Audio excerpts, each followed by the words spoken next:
하원이 임시 지출안을 발의했지만 민주공화 이견은 좁혀지지 않고 있어 연방정부 셧다운 위기가 고조되고 있습니다. 5만 $1,000 이상 심각한 수준으로 세금을 체납한 납세자에게 여권 발급이 제한됩니다. 뉴욕시 프리킨더가든의 이원 언어반이 확대됐지만 한국어는 제외됐습니다. 뉴저지 한인상록회가 차기 회장 선출을 앞두고 갈등을 빚고 있습니다. 뉴욕주에서 10세 어린이가 독감으로 사망하는 사례가 발생했습니다. 이상은 이 시각 주요 뉴스입니다. 여러분 안녕하십니까? KBN 뉴스입니다. 19일 내일이면 연방정부 두 번째 임시 예산안이 끝나는데요. 하원이 임시 지출안을 발의했지만 민주공화 이견은 좁혀지지 않고 있습니다. 셧다운 위기가 고조되고 있습니다. 연방의회는 다카 등 이민정책과 오바마 케어에 대한 의견을 맞추지 못하면서 정상적인 예산안을 도출해내지 못하고 있습니다. 두 번째 마련한 잠정 예산안도 19일로 시한이 임박한 가운데 18일 하원 공화당은 세 번째 임시 예산안을 마련했습니다. 2월 16일까지 정부 운영을 지속시키는 이 임시 예산안에는 민주당이 요구하는 드리머 구제안이 제외됐고 공화당 보수파인 프리덤 코커스가 요구하는 국경장벽 건설 예산 지원 계획도 포함되지 않았습니다. 차일드 헬스 플랜 프로그램에 대한 예산 지원을 6년 동안 연장하는 방안은 포함됐습니다. 민주당은 다카 수혜자 구제 법안을 요구하고 있고 공화당과 트럼프 행정부는 국경장벽 건설 예산과 가족이민 축소 등 강경 이민 정책을 요구하면서 이견을 보이고 있습니다. 이번 임시 예산안은 하원을 통과한다 해도 상원에서의 통과 가능성이 낮은 것으로 알려졌습니다. 최종 협상이 어떻게 진행될지 주목되고 있는 가운데 트럼프 대통령의 거짓 속을 발언의 여파는 여야 협상에도 영향을 주고 있습니다. 한편 예산안 시한이 만료돼 예산 집행이 중지되면 정부 서비스는 곧바로 중지되고 공공시설은 문을 닫으며 공무원들은 무급 휴가를 떠나야 합니다. 5만 $1,000 이상 심각한 수준으로 세금을 체납한 납세자에게 여권 발급이 제한됩니다. 체납에 대한 합리적 이유가 있는 경우는 규정에서 제외됩니다. IRS는 심각한 수준의 체납 세금이 있는 납세자의 여권 사용에 제한을 두기로 했습니다. 심각한 수준이란 벌금과 이자를 포함해 5만 $1,000 이상의 세금 체납을 의미하며 이 같은 방침은 이달 내로 시행할 예정입니다. 이는 2015년 12월 제정된 미국 지상교통 개선법에 따른 것으로 IRS는 고액의 체납 세금이 있는 납세자의 명단을 국무부에 고지해야 하며 국무부는 이를 토대로 여권 발급이나 갱신을 불허할 수 있고 경우에 따라서는 여권을 말소시킬 수도 있습니다. IRS는 체납 납세자들을 대상으로 늦기 전에 세금을 완납하거나 IRS와 분할 납부 일정에 합의할 것을 권고했습니다. 체납 세금 분납은 IRS가 승인하면 최대 72개월까지 가능합니다. 다만 납세자가 파산 상태 등 어려운 경제 상태이거나 세금 관련 신분 도용으로 피해를 입은 경우에는 고액 세금 체납이 있더라도 여권 발급 제한 대상이 되지 않습니다. 또 납세자가 연방정부가 지정한 재난지역에 거주하거나 IRS에 체납세금 분납을 요청한 경우, IRS와 협상 중인 경우, 소송 등으로 법원에서 계류 중인 경우, 응급 상황 등 합리적인 사유가 있는 경우에도 규정에서 제외됩니다. 뉴욕시 프리킨더가든의 이원 언어반이 확대됐습니다. 하지만 한국어 이원 언어반은 또 제외됐습니다. 뉴욕시는 올 가을 학기부터 프리-K 2원 언어반 33개를 추가해 총 63개의 2원 언어반을 운영하기로 했습니다. 대부분은 스페인어 2원 언어반이지만 이번에는 특히 러시아어, 벵갈어 2원 언어반이 처음 개설돼 관심을 모으고 있습니다.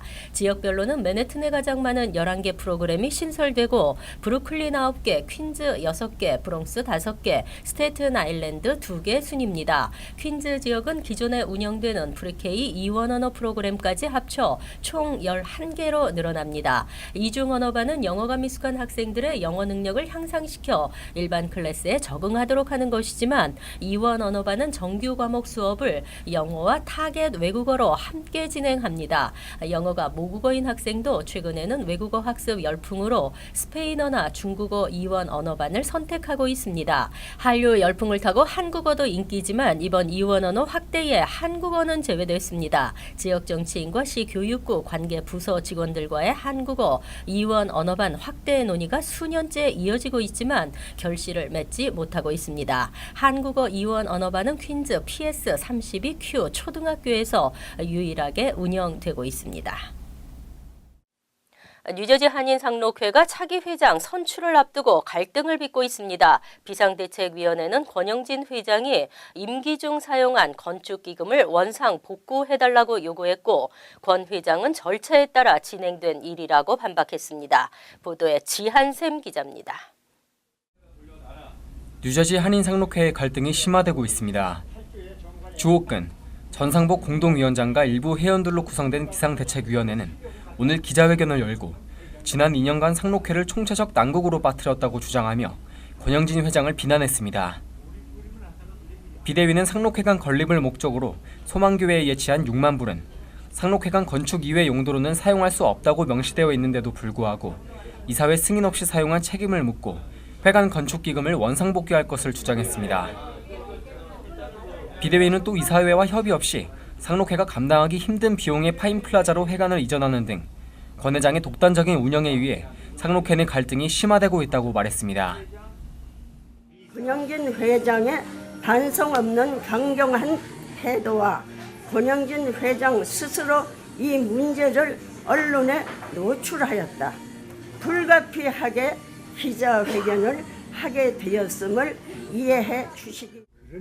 권영진 회장은 자신은 일부에서 주장하는 것처럼 재임할 의사가 없다고 밝히고 건축 기금 사용과 회관 이전도 이사회의 승인을 받아 진행됐다고 주장했습니다. 한편 오늘 차기 상록회장 후보자로 박재희 현 이사가 등록을 마쳤습니다.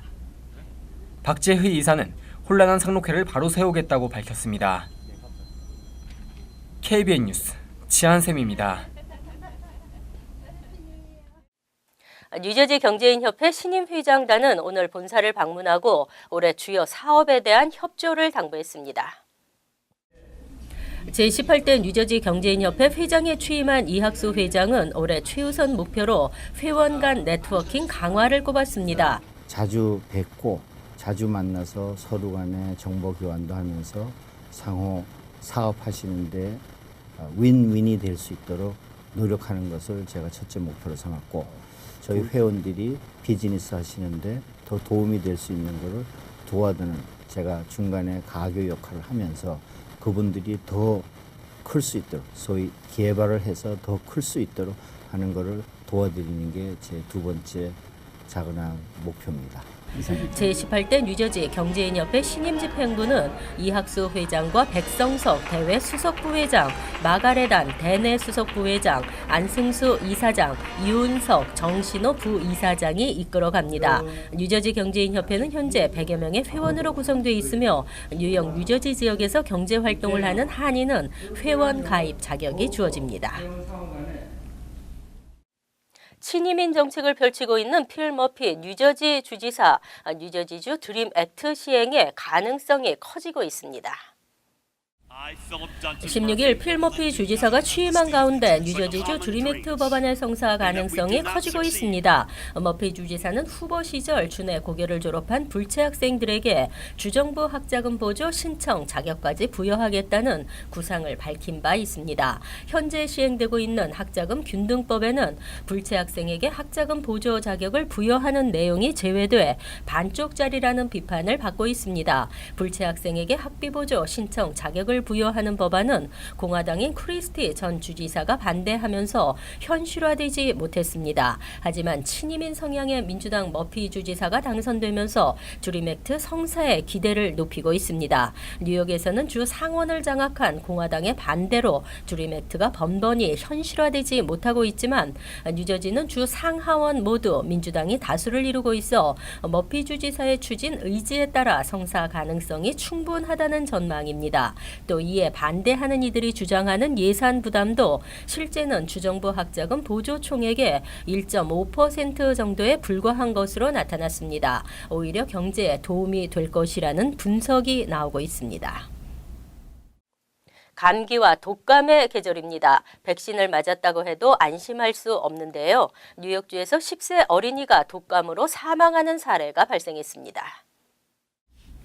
전국적으로 독감이 기승을 부리고 있는 가운데 뉴욕주에서 첫 독감 환자 사망자가 발생했습니다. 연방질병통제예방센터에 의하면 올해 독감은 하와이를 제외한 모든 주에서 어느 때보다도 빠르게 확산되고 있습니다. 이런 가운데 최근 하키게임 참가를 위해 뉴욕주 버팔로를 방문했던 10세 니코 말로치가 지난 14일 사망한 것으로 알려졌습니다.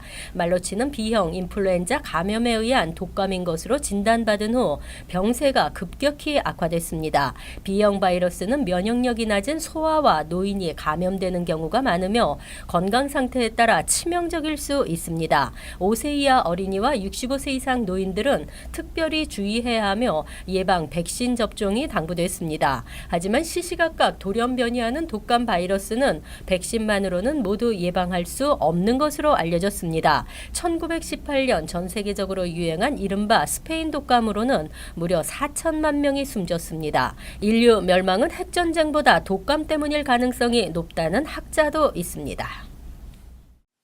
인생의 반을 바쁘고 열심히 살고 은퇴했음에도 높은 물가, 높은 병원비 등이 발목을 잡고 있습니다. 전국 50개 주에서 뉴저지주는 은퇴자들이 살기 힘든 최악의 주로 나타났습니다.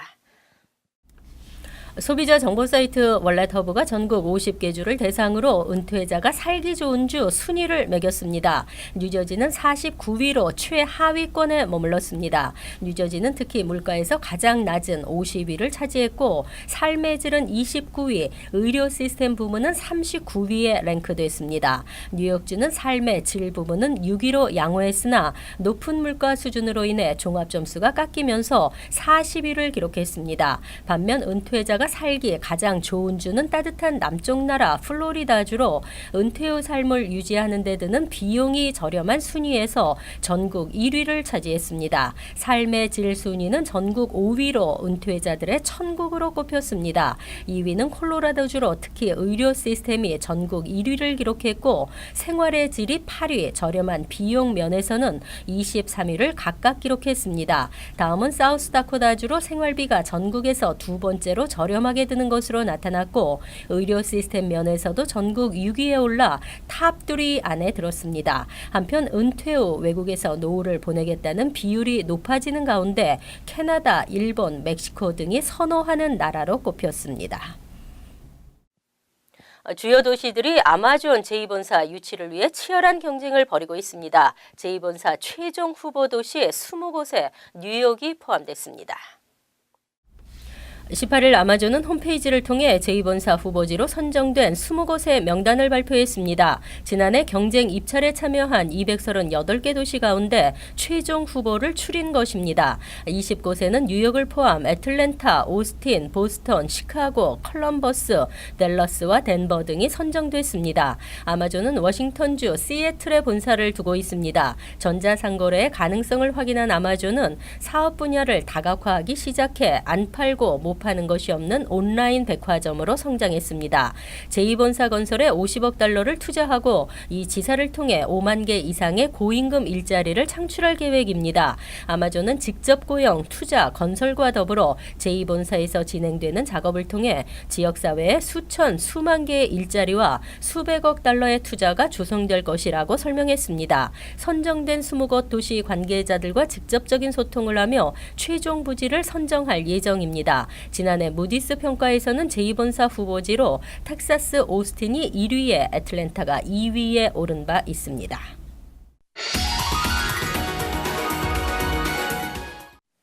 이어서 LA 지역 한인사회 소식입니다. 오늘은 남캘리포니아 놀스리지 지진이 발생한 지 24년이 되는 날입니다. 이 같은 비건 발생 가능성이 계속해서 제기되고 있지만 여전히 지진에 대한 대처는 미흡한 것으로 나타났습니다.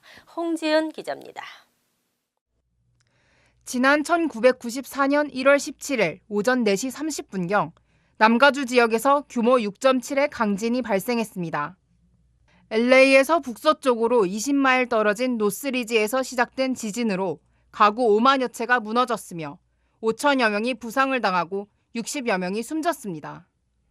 특히 사망자 가운데 4명은 한인으로 LA 한인타운에서 90대 한인 여성이 심장마비로 숨지고 노스리지에 거주하던 한인 부자가 압사해 목숨을 잃는 등 한인 피해도 컸습니다. 24년의 세월이 지난 지금 남가주 지역의 비건 발생 가능성은 계속해서 제기되고 있습니다. 하지만 남가주 곳곳은 아직도 지진 대비에 미약한 상태입니다.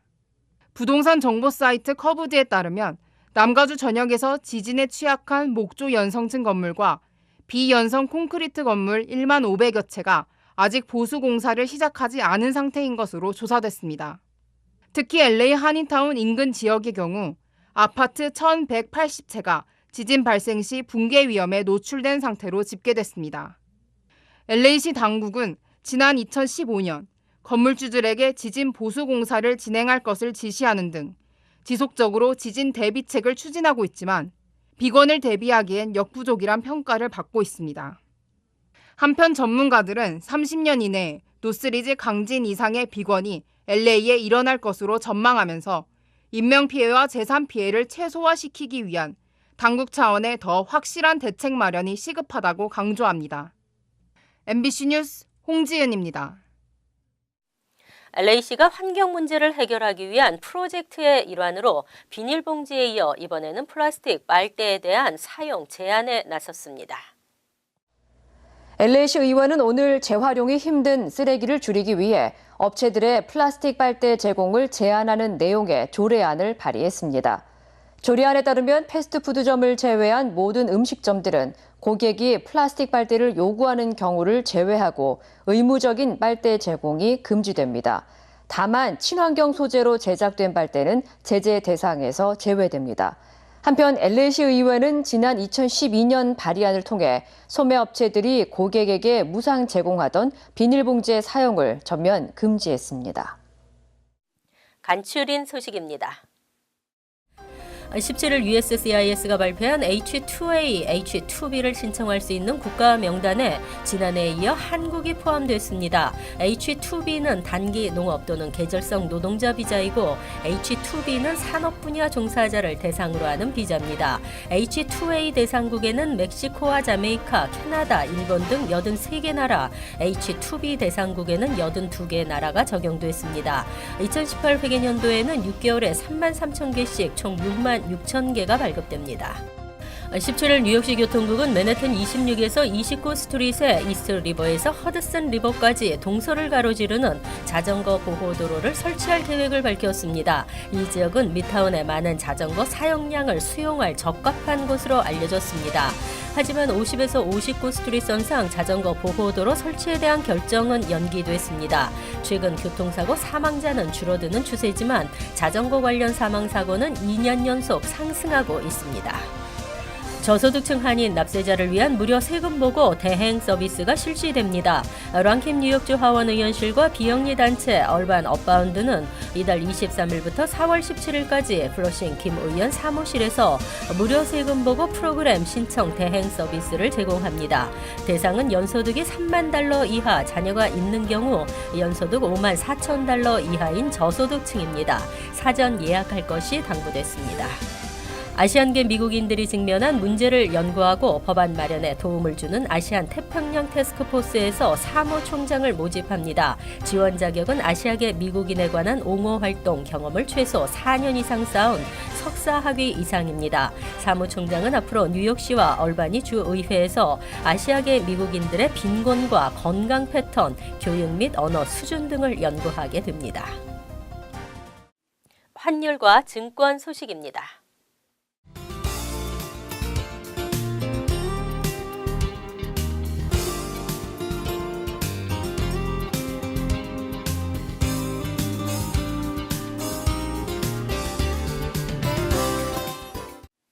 이어서 날씨입니다.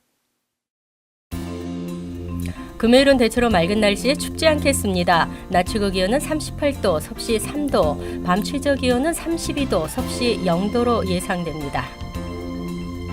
토요일은 포근하면서 화창한 날씨를 보이겠습니다. 일요일도 춥지 않은 날씨에 가끔 구름이 끼겠습니다. 이상으로 KBN 뉴스를 마칩니다. KBN과 함께 편안한 하루 되시기 바랍니다.